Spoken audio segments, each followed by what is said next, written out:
अज्ञानतिमिरान्धस्य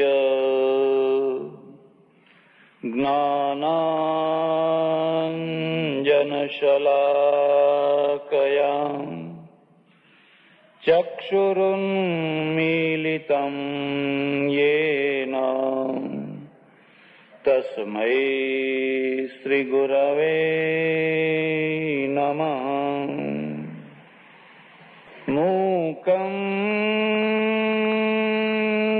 करोति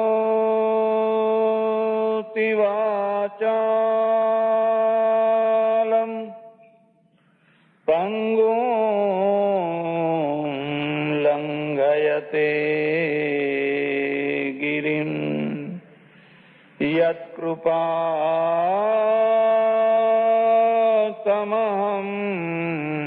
वन्दे परमानंद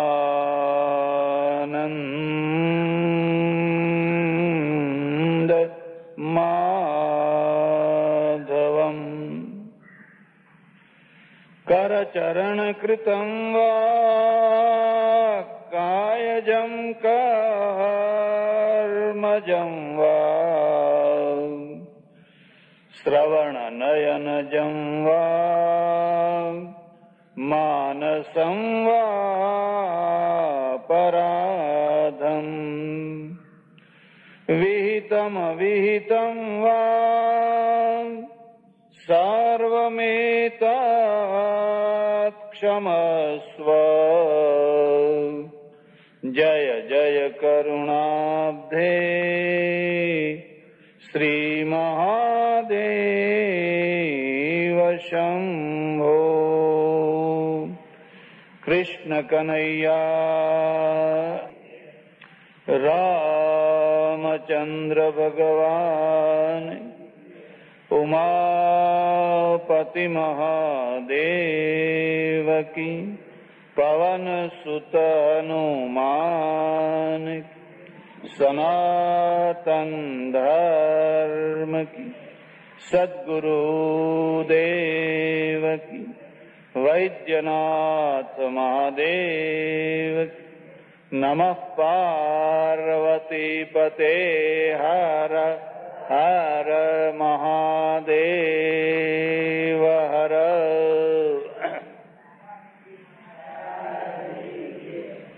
અધિક મહિનાનો આજે ત્રીજો દિવસ છે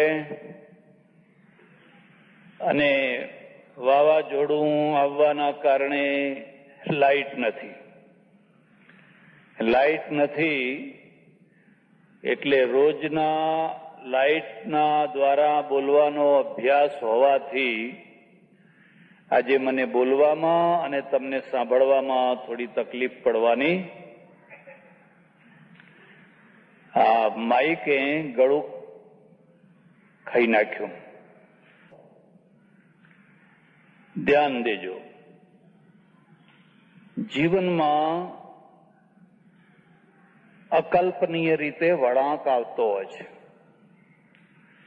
અને જેના જીવનમાં વળાંક આવતો હોય છે એના જીવનમાં જ ઇતિહાસ રચાતો હોય છે। જેના જીવનમાં કોઈ વળાંક આવતો જ નથી હોતો એનો કોઈ ઇતિહાસ નથી હોતો। નહેર છે એ નહેર સીધી હોય કારણ કે માણસોએ પ્લાન પૂર્વક એને ખોદી હોય, પણ નદી કદી સીધી ના હોય। નહેરની માફક બિલકુલ સીધી કદી નદી ના હોય કારણ કે નદીને કોઈ માણસે ખોદી નથી, નદીની રચના કુદરતે કરી છે અને એટલા માટે નદી છે કે જ્યાંથી નીકળે અને જ્યાં જઈને મળે ત્યાં સુધીમાં એને કેટલાય વળાંક આવતા હોય છે। કોઈ વાર એ પૂર્વ તરફ દોડતી હોય, કોઈ વાર દક્ષિણ તરફ દોડતી હોય, કોઈ વાર ઉત્તર તરફ દોડતી હોય, કોઈ વાર એકદમ તદ્દન નજીકનો વળાંક લેતી હોય, કોઈ વાર પછડાટ ખાતી હોય, કોઈ વાર અવરુદ્ધ થઈ જતી હોય, આગળ એક મોટો પહાડ આવી જાય, મોટા ખડકો આવી જાય તો નદીનો અવરોધ થઈ જાય.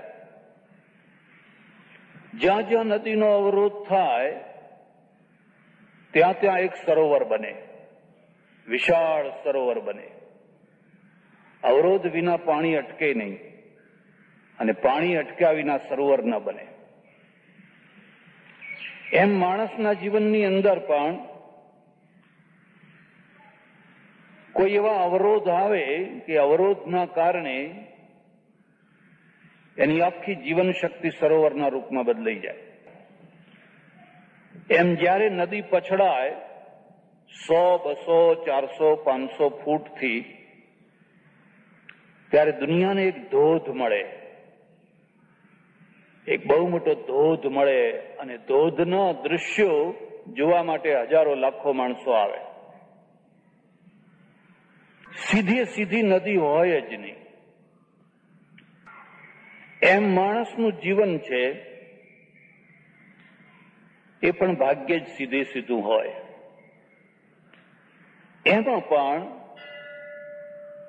જેના દ્વારા ભગવાન કોઈ મોટું કામ કરાવવાનો હોય એવા માણસના જીવનમાં ઘટનાના દ્વારા વળાંક આપે. વાલિયા ભીલના જીવનમાં 2 વળાંક આવ્યા. પહેલા વળાંકે એને લૂંટારામાંથી તપસ્વી બનાવ્યો. એક બીજી વાત યાદ રાખજો, તપ કરવું સહેલું નથી, બહુ અઘરું કામ છે. ખેતી કરવી સહેલી છે, દુકાન કરવી સહેલી છે, નોકરી કરવી સહેલી છે, પણ તપ કરવું બહુ અઘરું છે. મારી વાત ઉપર વિશ્વાસ ન હોય તો ખાલી કાલનો એક જ દિવસ તમે એક જગ્યાએ બંધ બારણા કરીને બેસી જોજો. ખાલી સવારથી સાંજ સુધી રૂમ બંધ કરીને બેસી રહેવાનું, ભગવાનનું ભજન કરવાનું. તમે જોજો બેસાય છે કેમ. અડધો કલાક થતો તો એમ થશે ક્યારે બહાર નીકળું, બારીએ જઈને બેસું, બારણે જઈને બેસું, કોઈને બોલાવું, કોઈ ના આવે તો એના ઘેર જવું. માણસના અંદર એક સહજ ચંચળતા બેઠી છે અને આ સહજ ચંચળતા એને પલાઠી વાળીને બેસવા નથી દેતી.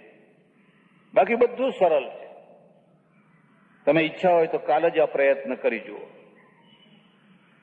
તપ કરવું બહુ કઠિન છે. એમાં પણ મર્યાદિત તપ હોય, 2 દિવસ, 4 દિવસ, 5 દિવસ, 10 દિવસનું, તો મક્કમ બનવાળો માણસ હોય તો કદાચ ખેંચી કાઢે, ચાલો ને હવે 10 દિવસ છે ને, આજ તો 2 દિવસ થયા, વળી 8 જ રહ્યા. પણ 12 વર્ષ સુધી એક જ જગ્યાએ બેસીને એક જ ઈષ્ટદેવનું એક જ નામ રટ્યા કરવું, એના પરિણામ દેખાય કે ના દેખાય, એના ફળ દેખાય કે ના દેખાય, પણ જે તાર પકડ્યો એ તારને છોડવાનો નહીં, એ કોઈ નાની સૂની વાત નથી. અને નાની સૂની વાત ન હોય એની સિદ્ધિ હોય, એની સફળતા હોય. નાની સૂની વાતની સિદ્ધિ ના હોય, એના કોઈ બહુ મોટા પરિણામ પણ ના હોય. વાલ્મીક ઋષિ એક જ જગ્યાએ બેસીને 12 વર્ષ સુધી ભગવાનનું નામ રટતા રહ્યા. આપણે તો નામ સ્મરણ ઉપર બહુ ભાર મુકાયો છે. જે લોકો ભગવાનનું નામ રટતા હોય છે ને,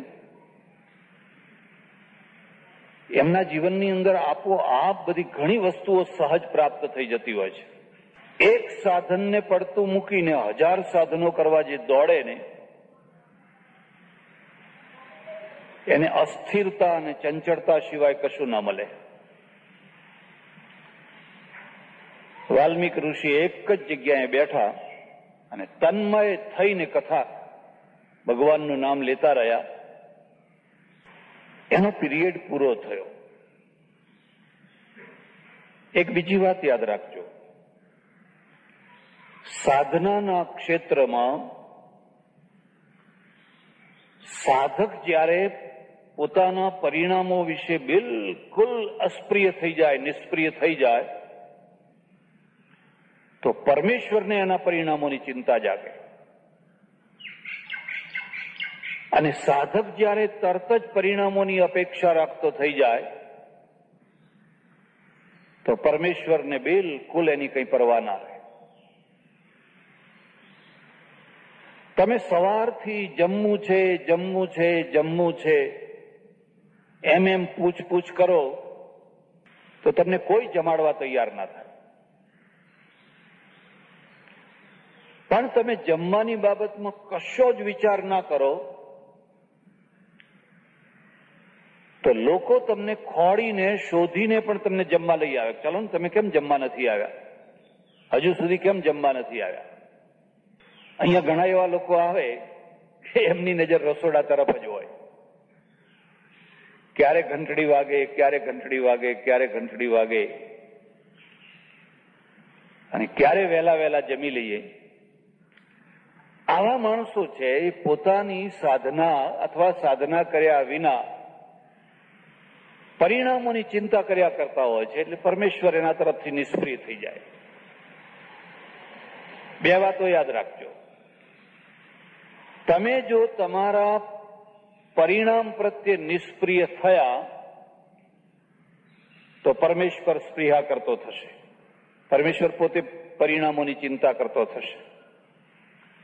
અને તમે જો સ્પૃહાવાળા થયા, કંઈ ના મળ્યું, હજુ તો કંઈ ના મળ્યું, આ બધું કર્યું પણ કંઈ ના મળ્યું, કંઈ ના મળ્યું, તો પરમેશ્વર નિષ્પ્રિય થઈ જશે. નિષ્પ્રિય થશે એટલે તમારા તરફ ધ્યાન નહીં આપે. 12 વર્ષ સુધી આ માણસે કદી પરમેશ્વરને ફરિયાદ ના કરી કે તે મને દર્શન કેમ ના આપ્યા,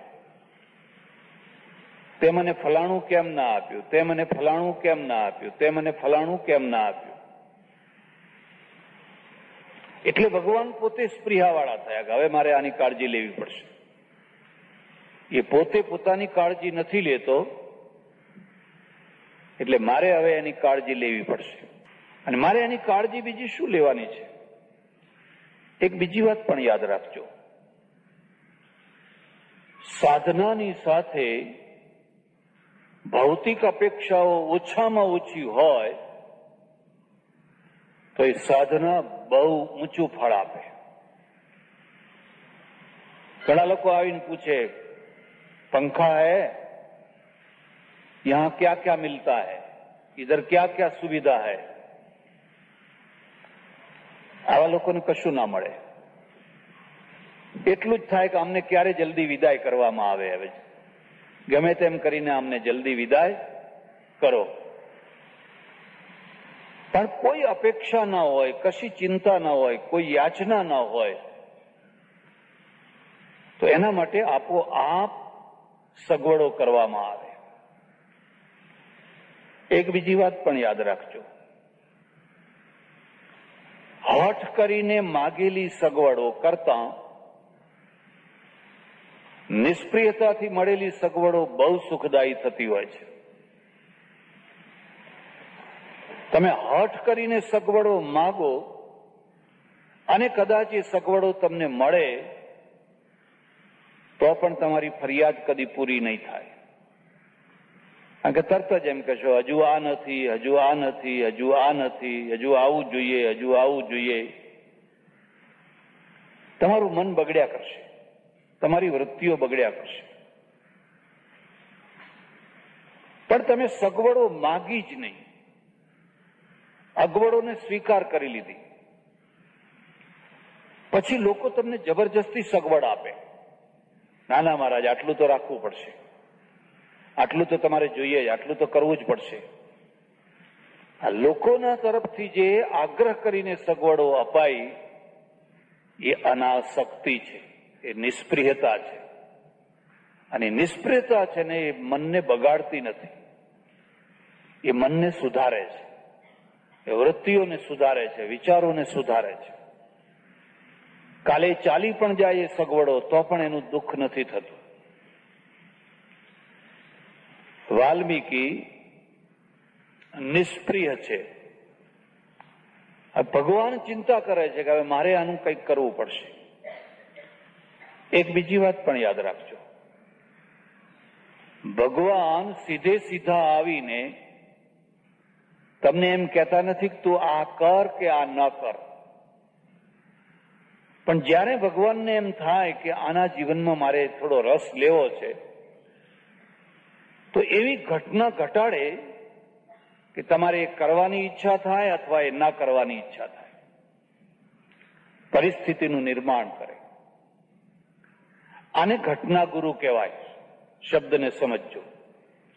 ઘટના પોતે ગુરુ બની જાય અને ઘટનાના દ્વારા તમને પ્રેરણા મળે કે આ કરો, આ કરવું જ જોઈએ અને આ ના કરો.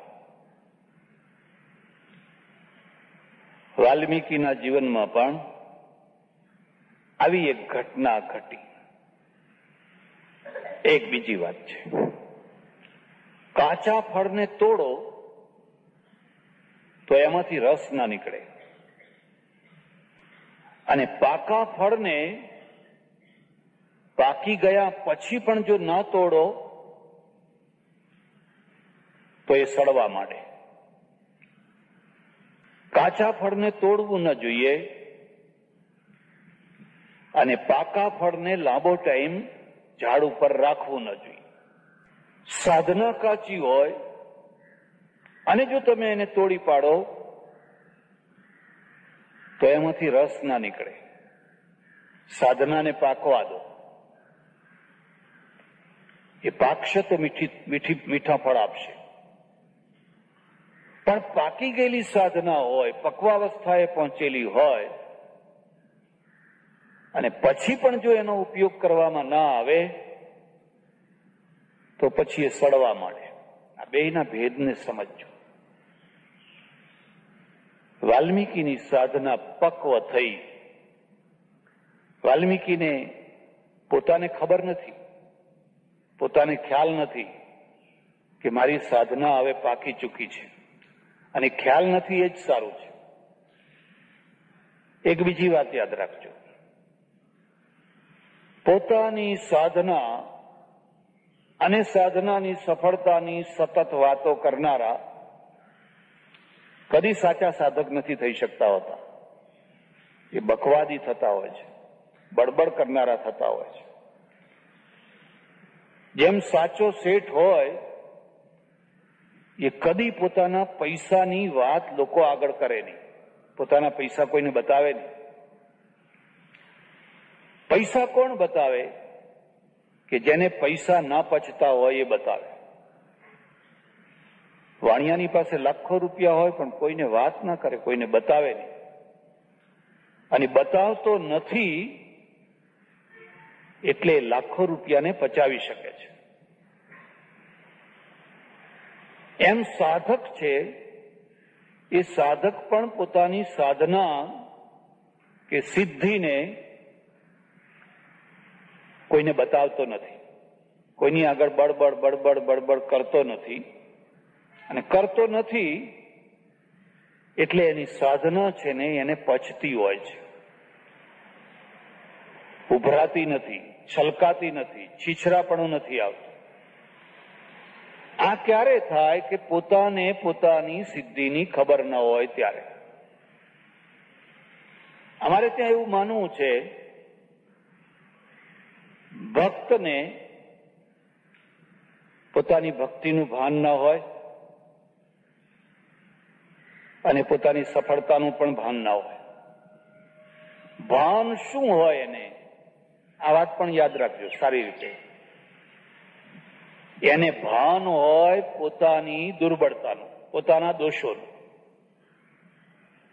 એટલે હંમેશા પોતાના દોષો ગાયા કરે.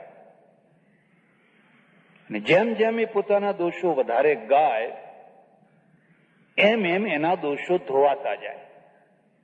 અને દોષોને ધોવા એનું નામ જ નિર્મળતા. નિર્મળતાનો બીજો કોઈ અર્થ નહીં.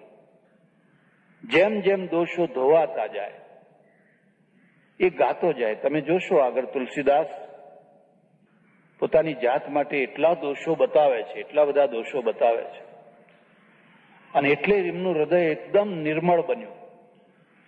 અને નિર્મળ બન્યું એમાંથી રામાયણની રચના થઈ. એ નિર્મળતામાંથી રામાયણની રચના થઈ.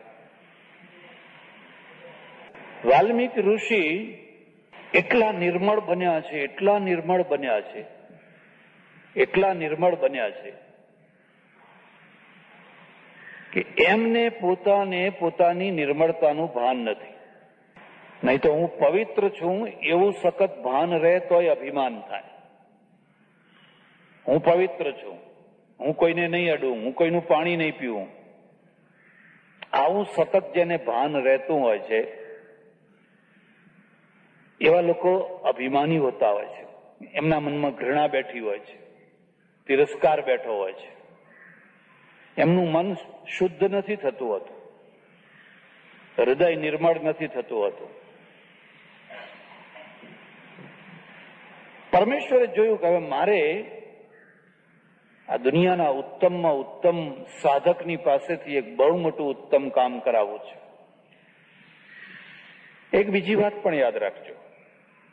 પ્રસૂતિ છે ને, બાળકનો જન્મ છે, એની વેદના જેટલી માને થાય એટલી બાપને ના થાય. બાપને ખબર જ ના પડે. એ વેદના તો માને થાય.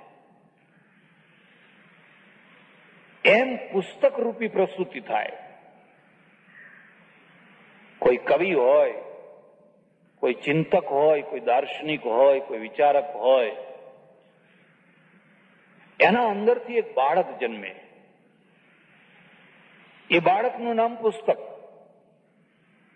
પછી એ પુસ્તકનું નામ રામાયણ રાખો, ગીતા રાખો, કે જે કંઈ રાખવું હોય રાખો, પણ એ પુસ્તક જન્મે, પ્રગટે. જેમ 9 મહિના સુધી માં છે, બાળક મય બની જાય છે. જ્યારથી એને ખબર પડે કે મારા ઉદરની અંદર એક બીજો જીવ આવ્યો છે, ત્યારથી એનો જીવ પેલા જીવની સાથે ઓતપ્રોત થયા કરે.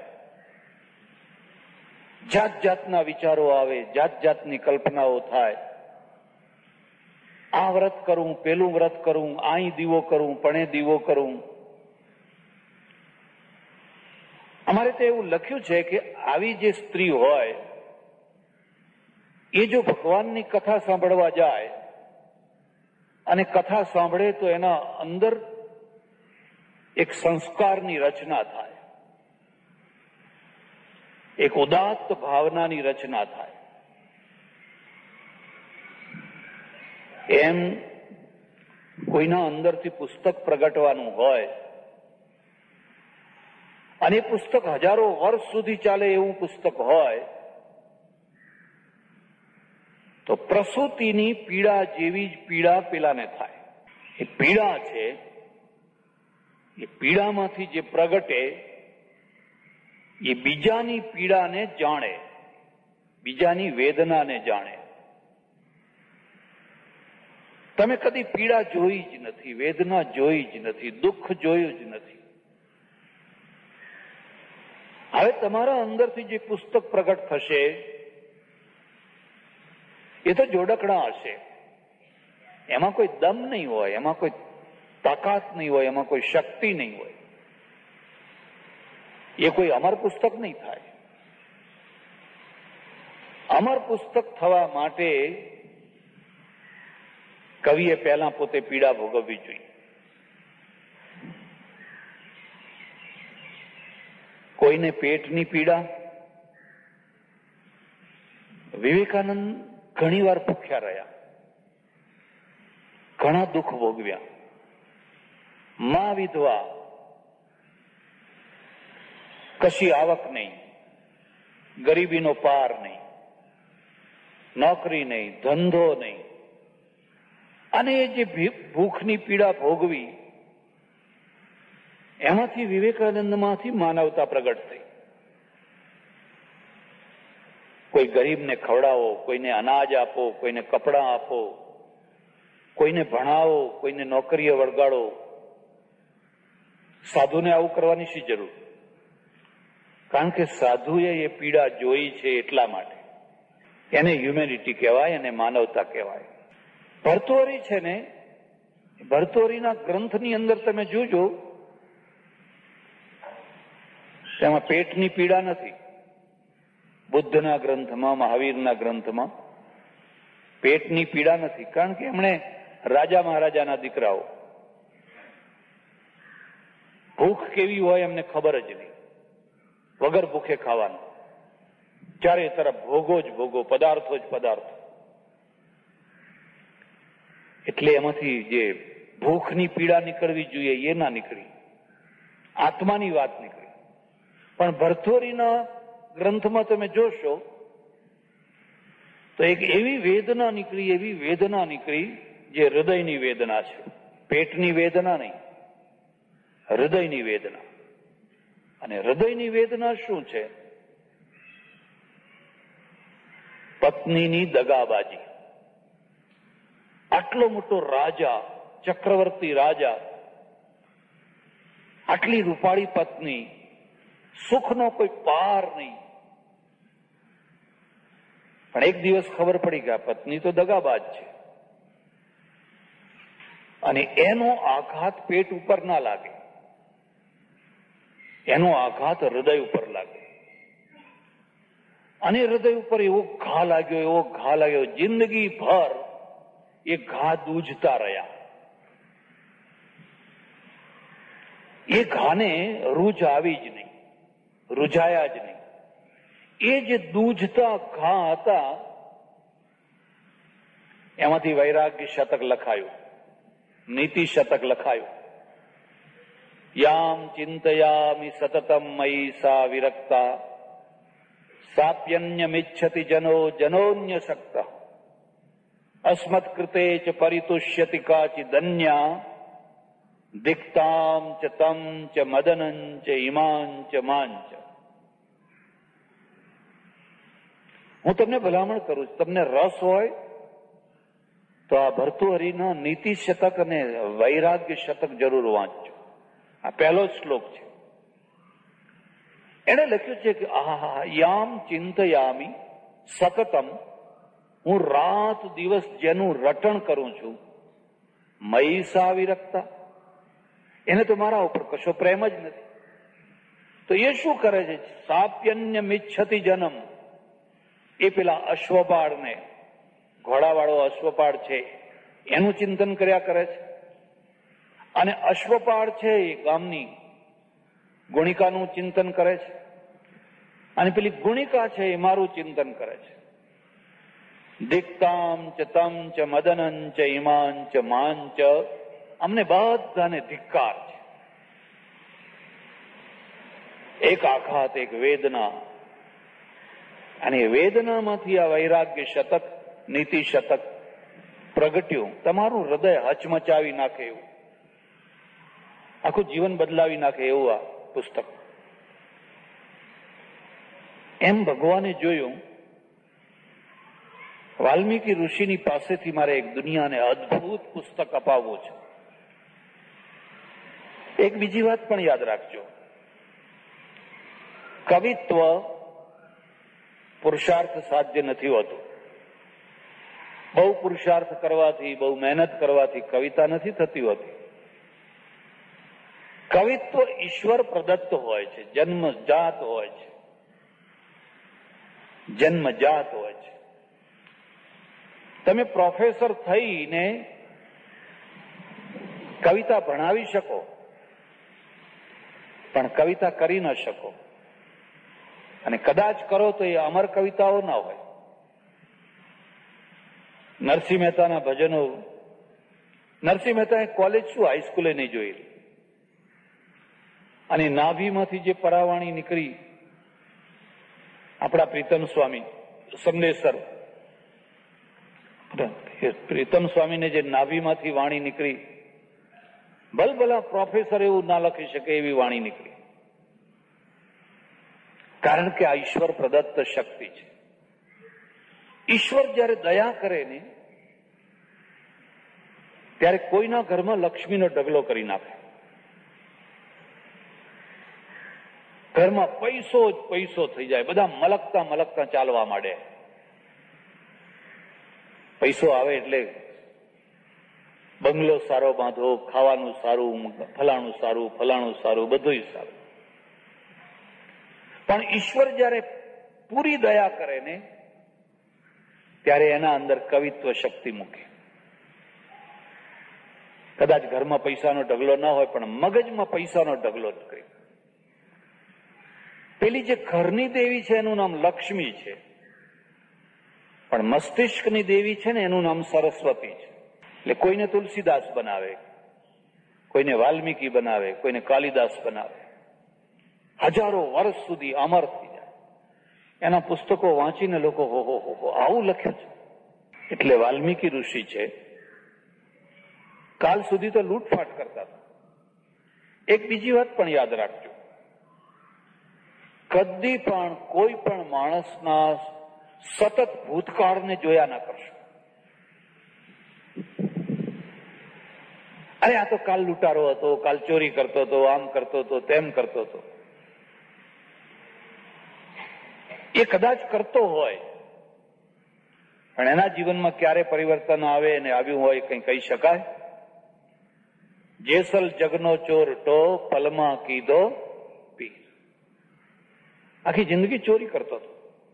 તોરલ મળી, તોરલે એનું જીવન બદલી નાખ્યું, એને સિદ્ધ બનાવી દીધું. એટલે સતત કોઈ માણસના ભૂતકાળને ખોદ્યા નહીં કરવાનો, અને ખોદ્યા જ કરવો હોય તો પોતાનો ભૂતકાળ ખોદવાનો. જેમ જેમ જિંદગી લાંબી થતી જાય એમ એમ નાની મોટી ભૂલો થવાની ને થવાની જ. 3 વર્ષનું 5 વર્ષનું બાળક નિર્દોષ છે, કારણ કે ભૂલો કરવાની જગ્યા જ નથી. પણ એ 18 વર્ષનું થાય, 20 વર્ષનું થાય, 25 વર્ષનું થાય, 30 વર્ષનું થાય, 40 વર્ષનું થાય, 50 વર્ષનું થાય, અને છતાં પણ એક પણ ભૂલ ન થાય એવું કદી બને નહીં. ઉંમરના પ્રવાહની સાથે નાની મોટી ભૂલો થતી રહેવાની છે. પછી તમે કોઈની જૂની વાતોને ખોદ કર્યા કરો તો તમે માણસને સમજી નહીં શકો. બિલ્વ મંગળ હોય કે તુલસીદાસ હોય, વાલ્મીકી હોય કે જેસલ હોય, એક ટાઈમે થયું એ થઈ ગયું. એક બીજી વાત પણ યાદ રાખજો, ઘણી વાર એવું બનતું હોય છે કે અમાવાસ્યા પછીનો ચંદ્ર વધારે ચમકતો હોય છે. એણે અંધારું જોઈ લીધું, અમાવાસ્યાની રાત્રિ જોઈ લીધી, ગાઢ અંધકાર જોઈ લીધો. હવે એને અજવાળું છે ને એ વધારે અજવાળું આપે છે. એટલે ભગવાને જોયું કે વાલ્મીકીને મારે હવે એક બાળકનું માં બનાવવી છે, એક બાળકની માં બનાવે. કવિ માં છે, પોતાના પુસ્તકની માં છે. માને પોતાના બાળક ઉપર જેટલો પ્રેમ હોય એટલો જ પ્રેમ કવિને પોતાના પુસ્તક ઉપર હોય. એ તો એના આખા જીવનનો રસકસ છે. પણ હવે આ બનાવો કેવી રીતે? ઘટના ઘટાડો, આઘાત લગાડો. આઘાત શું લાગે છે? કાલે મેં કહ્યું તો એમ, પેલા 2 ક્રૌંચ પક્ષીઓ અંદર પ્રેમ કરી રહ્યા છે, કિલ્લોલ કરી રહ્યા છે, અને પારધીએ ઓચિંતાના એક પક્ષીનો નાશ કરી નાખ્યો, મારી નાખ્યો, તીર માર્યું. અને એ દ્રશ્ય જોઈને આને આઘાત લાગ્યો. એક બીજી વાત પણ યાદ રાખજો, આ જ વાલીઓ પહેલાના સમયમાં પક્ષીઓ મારતો હતો, ભીલનું કામ કરતો હતો, ત્યારે એને કેમ આઘાત નતો લાગતો? ઉલટાનું આવું દ્રશ્ય જોઈએ તો જલ્દી જલ્દી જઈને લઈ આવે કે હા આજ મારે ઘરમાં ખાવાનું મળશે. હવે કેમ આઘાત લાગે છે? કારણ કે ત્યારે એનું મન જુદું હતું ને આજે એનું મન જુદું છે. હૃદય નિર્મળ થયું. નિર્મળ થયું એટલે કોમળ થયું. પહેલા નિર્મળ નતું એટલે કોમળ નતું. કોમળ નતું એટલે વેદના નથી. બીજાના દુઃખને જોઈ નતો શકતો. હવે જેમ જેમ એનું હૃદય નિર્મળ થયું એમ એમ એ બીજાની વેદનાને વધારે અનુભવ કરવા લાગ્યો. એટલે એને આઘાત લાગ્યો. અરર મા નિષાદ પ્રતિષ્ઠાત્વમગમ. હે પારધી, હે નિષાદ, અરર આવું કામ કર્યું તે બિચારા જોડી કિલ્લોલ કરતા હતા, તારું શું બગાડતા હતા? એકમ અવધીત કામ મોહિતમ. કામમાં મોહિત થઈ અને આ બંને પરસ્પરમાં આનંદ કરતા હતા, એને તે મારી નાખ્યું. દરેક ગામમાં જોજો, તમે દરેક જગ્યાએ જઈને જોજો. કેટલાક લોકો એવા હોય કે કેમ કરીને બીજાના ઘર ઉજ્જડ કરવા એની ચર્ચા કરતા હોય. એ ઓટલે બેઠા હોય, ચૌઠે બેઠા હોય, બાંકડે બેઠા હોય, પણ કોઈ પણ જગ્યાએ બેઠા હોય, એમનો વાર્તાલાપ છે, એનું કેન્દ્ર બિંદુ શું હોય? બસ એક જ કેન્દ્ર બિંદુ હોય કે કેમ કરીને ફલાણાના ઘરને ઉજ્જડ કરવું. બીજા કેટલાક લોકો એવા હોય, એ બાંકડે બેઠા હોય, ચૌટે બેઠા હોય, ઓટલે બેઠા હોય, પણ એમના મગજમાં એક જ વાત ફરતી હોય કે આ ઉજ્જડ થયેલું ઘર છે એને ફરીથી કેમ જોડી આપવું? શું કરીએ તો આ બેયનું ઘર પાછું જોડાઈ જાય, બેય સુખી થાય, ગેરસમજો દૂર થાય? શું કરીએ તો? આવા બે પ્રકારના માણસો તમને દરેક ગામમાં જોવા મળશે. અને આ બે પ્રકારના માણસોના દ્વારા એક ભડકો કરનારા છે અને એક ભડકાને ઓલવનારા છે. ભડકો કરનારા ભડકામાં બળીને ખાક થશે અને જે ભડકો ઓલવનારા છે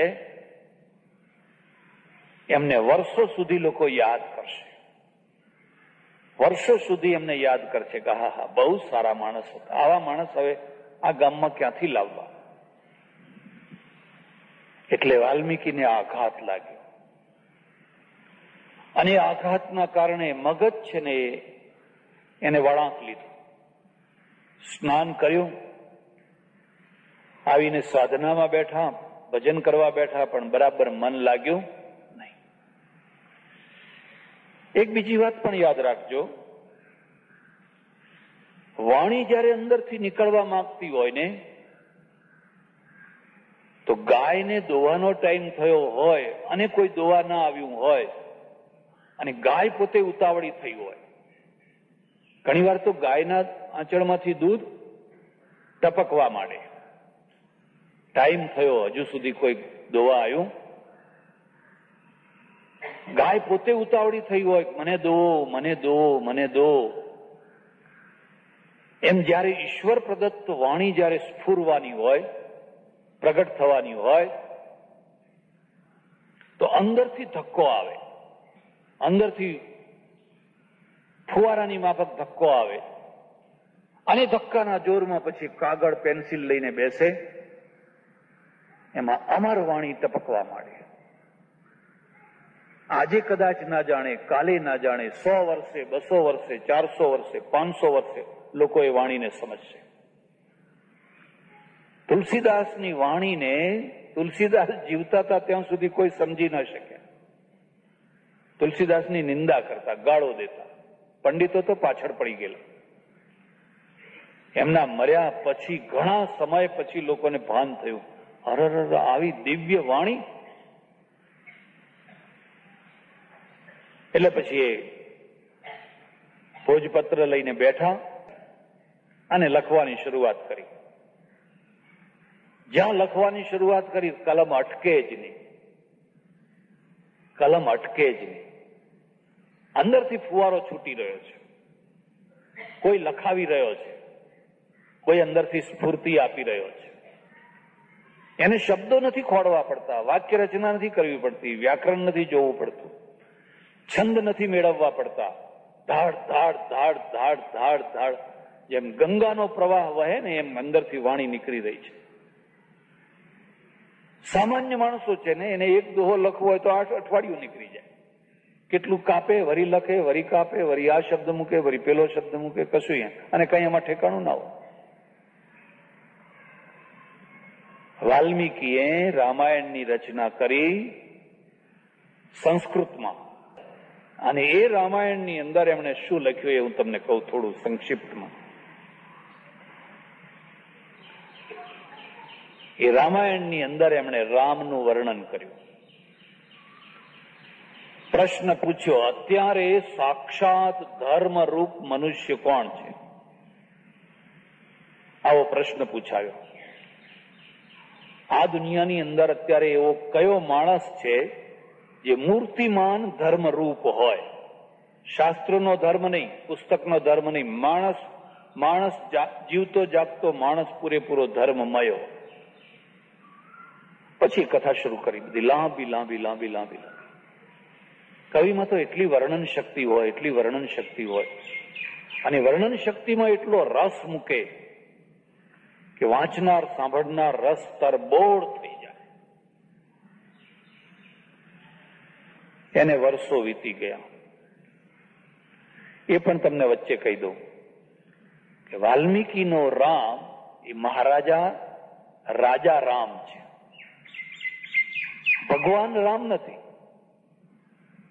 તુલસીનો રામ એ ભગવાન રામ છે, એકલો રાજા રામ નથી. વાલ્મીકીજીની સીતા એ સીતા છે, પતિવ્રતા પત્ની છે, સીતા છે. પતિના પગલે પગલે ડગલે ડગલે એના સુખમાં સુખ એક આદર્શ સન્નારી છે. એ તુલસીના રામાયણની જે સીતા છે એ તો આ બધું તો છે જ, પણ સાથે સાથે એ તો જગદંબા છે, નારાયણી છે. પેલો બ્રહ્મ છે, પરબ્રહ્મ છે, ને આ નારાયણી છે. આ બે પરાશક્તિઓ ભેગી થઈ છે. બંનેમાં પરિવર્તન આવ્યું. બંને રામાયણોની રચનાના કાળમાં 1500, 1600, 1700 વર્ષનું અંતર છે. વાલ્મીકીએ રચના કરી એના પછી 1500, 1600 વર્ષ પછી તુલસીદાસજીએ રચના કરી. વચ્ચે બીજા ઘણા લોકોએ રચના કરી, પણ વચ્ચે હું તમને એક બીજી વાત કહી દઉં, પછી તુલસીદાસની વાત પછી કહીશ. વાલ્મીકી રામાયણના વાલ્મીકી ઋષિને આનંદ રામાયણમાં એક પ્રશ્ન પૂછવામાં આવ્યો છે. પ્રશ્ન એવો છે, એક ઋષિ પૂછે છે કે વાલ્મીકી તમે બતાવો, આટલી બધી સરસ્વતી તમારામાં આવી ક્યાંથી? અમે બધા વર્ષોથી તપ કરીએ છીએ, ભજન કરીએ છીએ, આવી અમરવાણી તો અમારા પાસે નથી આવતી, તમારી પાસે અમરવાણી આવી ક્યાંથી? વાલ્મીકે કહ્યું કે એ અમરવાણી ક્યાંથી આવી એ વાત જો તમારે જાણવી હોય તો હું તમને થોડી વાત કહું કે વાલીઓ ભીલ થઈને હું જયારે લૂંટફાટ કરતો હતો એના પહેલા જન્મે, એના ગયા જન્મે હું બ્રાહ્મણ હતો. બહુ મોટો વિદ્વાન, કાશીનો દિગ્વિજય કરનારો, ડંકો વગાડનારો બ્રાહ્મણ હતો. પછી વિદવત્તા તો હતી, અને મારે ઘરમાં દેવ જેવી પત્ની હતી. રૂપ રૂપનો અંબાર અને ગુણ ગુણનો ભંડાર. આને પ્રારબ્ધ નસીબ કહેવાય. પણ મારા નસીબ ફૂટ્યા. આ વાતને સમજજો. નસીબ ફૂટ્યા કે આવી દેવ જેવી પત્નીને પડતી મૂકીને ગામની ગુણિકા સાથે હું તન્મય થઈ ગયો. ઘર જ ના આવું. 2 દિવસે, 4 દિવસે, 6 દિવસે, 8 દિવસે, 10 દિવસે મોડો આવું, રાત્રે આવું. આ એક બીજી વાત પણ યાદ રાખજો. જે લોકો ટાઈમસર ઘેર ના આવતા હોય, વગર કારણે મોડા પડતા હોય, વગર કારણે એમના ચહેરા ઉપર ઉપેક્ષા હોય, એમ સમજવાનું કે ઘરમાં એમને રસ નથી અને બહાર કોઈ જગ્યાએ રસ ઉભો થયો છે. 11 વાગે, 12 વાગે મારી પત્ની છે ને રસોઈને ભૂખી બેઠી હોય, દીવો સળગતો હોય, દીવો ઝાંખો થઈ ગયો હોય, લમણે હાથ દઈને બેઠી હોય. પછી મને જુએ, ઊભી થાય, ચાલો જમી લો, રસોઈ તૈયાર છે, જમી લો. અને હું અડધા નિશામાં ચકચૂર થયેલો હોઉં, મારે જમવું નથી. એને ભાણું બનાવ્યું હોય તો ભાણાને લાત મારું અને પછી ખાટલામાં પડી જાઉં. આ એક બીજી વાત યાદ રાખજો. સંસાર જયારે નરક બને ને ત્યારે ઉપરના નરક કરતા અહીં વધારે નરક થાય. આ રીતે નરક બને. વર્ષો સુધી અમારું આવું ચાલ્યું. પછી પેલી વેશ્યા છે ને એ માદી પડી. એના અંગે અંગની અંદર રોગ ફૂટી નીકળ્યા. કંચનનું શરીર છે, દુર્ગંધ મારતું થઈ ગયું. કોઈ એની નજીક ના જાય. મારા પતિ છે ને એને ઉપાડીને મારા ઘેર લઈ આવ્યા. મેં એની સેવા કરી. મેં એટલા માટે એની સેવા કરી કે બેન, તારા કેટલા મોટા અહોભાગ્ય કે જે માણસને હું રાજી ન કરી શકી, જીતી ન શકી, એને તે વાત વાતમાં રાજી કરી લીધો, જીતી લીધો, તો હું તારી સેવા કરીશ. એ મરી ગઈ. પછી મારા પતિ માદા થયા. વાલ્મીકી કહે છે હું માદો થયો અને મને પણ અંગે અંગે રોગ ફૂટી નીકળ્યા, અંગે અંગ કોવાવા લાગ્યું.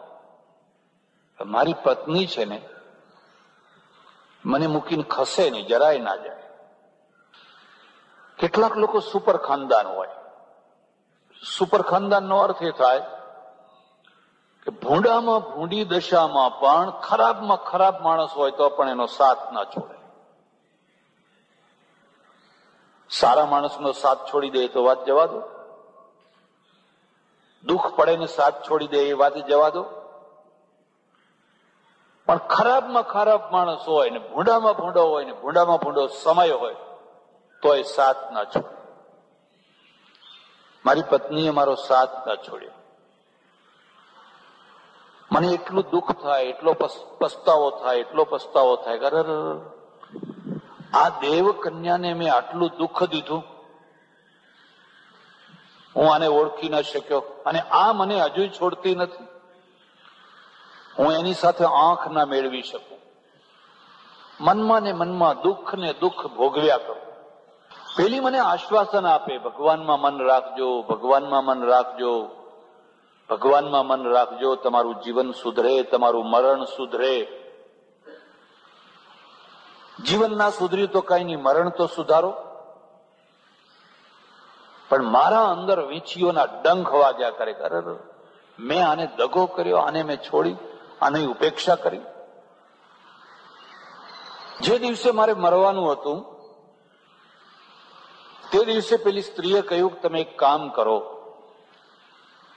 આપણા ગામમાં એક સંત રહે છે, બહુ પવિત્ર, બહુ નિર્મળ, બહુ શાંત, પરોપકારી. તમે મરતા મરતા એમના દર્શન કરો તો તમારા આત્માની સદગતિ થાય. એ હાથ જોડીને પેલા સંતને લઈ આવી. કહ્યું ગમે એમ કરો, ભગવાન જો પાપીનો ઉદ્ધાર કરે છે, પતિત પાવન સીતારામ, તો તમે આનો ઉદ્ધાર કરો. સંત આવ્યા, બહુ નિર્મળ, બહુ શાંત. માથા ઉપર હાથ મૂક્યો, હાથ ફેરવ્યો, ભગવાનનું નામ લે. જિંદગી હાર્યો તો હાર્યો, પણ મોત ના હારીશ. મોત નહીં હારે તો તારું જીવન, બીજું જીવન વધારે સફળ થશે. અને મેં પ્રાણ છોડી દીધા. પછી હું ભીલ થયો. એમ ભીલ થયો. અને ભીલ થઈને નર્મદાના તટે અમરકંટકમાં આવનારા જનારા બધા યાત્રીઓને લૂંટવા માંડ્યો, શિકાર કરવા માંડ્યો, પક્ષીઓને મારવા લાગ્યો. સવાર થાય ને ધનુષ બાણ લેવાનું, તીરકામઠું જોડી લેવાની, એમાં પક્ષીઓ મારીને ભરવાના. આવતો જતો કોઈ માણસ હોય એને લૂંટવાનો. એવામાં એક દિવસ કોઈ પ્રદક્ષિણા નર્મદાની પરિક્રમા કરનારા કોઈ સંત મળ્યા અને એમનું બધું લૂંટી લીધું. પછી જેઠ મહિનાનો બળબડતો તાપ, ધોમ ધોમ તાપ, લંગોટીએ ના રહેવા દીધી. એમના જોડા બધું લૂંટી લીધું અને કહ્યું જાઓ, ભાગી જાઓ અહીંથી. એટલે પેલા સંત છે ને એ ધગધગતી રેતી ઉપર ચાલવા લાગ્યા. ચાલવા તો લાગ્યા પણ પગ બળવા લાગ્યા. એમનાથી રહેવાયું નહીં. કે એક શરીર ઉપર લંગોટી જેવું વસ્ત્ર હતું એ કાઢીને પગ નીચે મૂકી દીધું,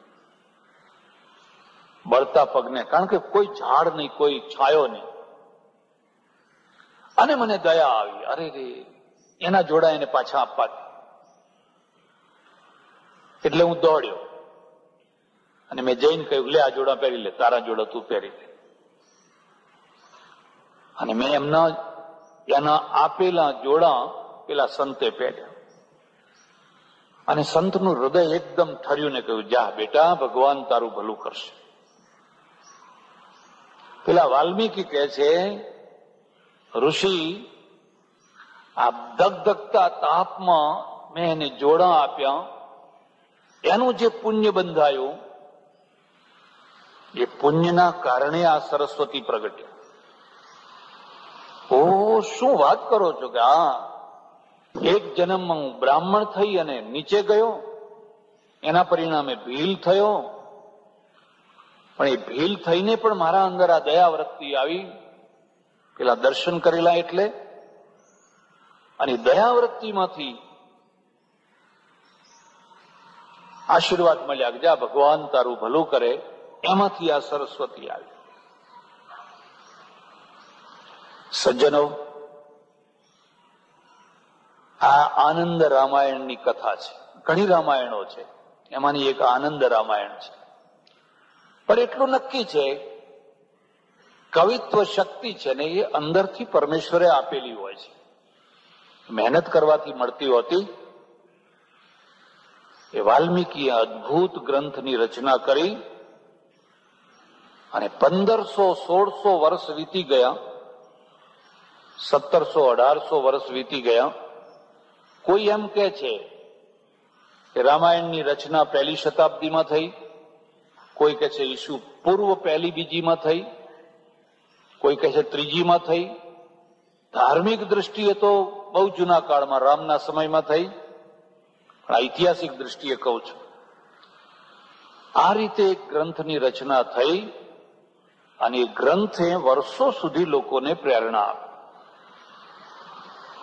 16મી શતાબ્દી આવતા આવતા આવતા આવતા તુલસીદાસ પ્રગટ થયા. એ કેવી રીતે પ્રગટ થયા, એમણે શું કર્યું ને એમનું શું જીવન હતું, એની ચર્ચા આજે કરવાની નથી. ટાઈમ થઈ ગયો ને, અંધારું વહેલું થઈ જાય છે. એટલે આવતીકાલથી થોડો સમય બદલવાનો છે. બદલવાનો છે ને, 7 વાગતા વાગતા જ બહુ અંધારું થઈ જાય છે. એટલે 5 થી 6:30, બરાબર છે? બોલો પછીના કઈ આડું કરતા. અથવા એમ કરો 4:30 થી 6, હે 4:30 થી શરૂ કરવાનું અને 6 વાગે પૂરું કરી દેવાનું. એટલે પછી ઘેર જઈને ગાયો બાયો ગમે એમ. બરાબર છે? કૃષ્ણ કનૈયા રામચંદ્ર ભગવાન उमापति महादेव पवन सुत हनुमान सनातन धर्म सद्गुरु नमः पार्वती वैद्यनाथ महादेव की जय।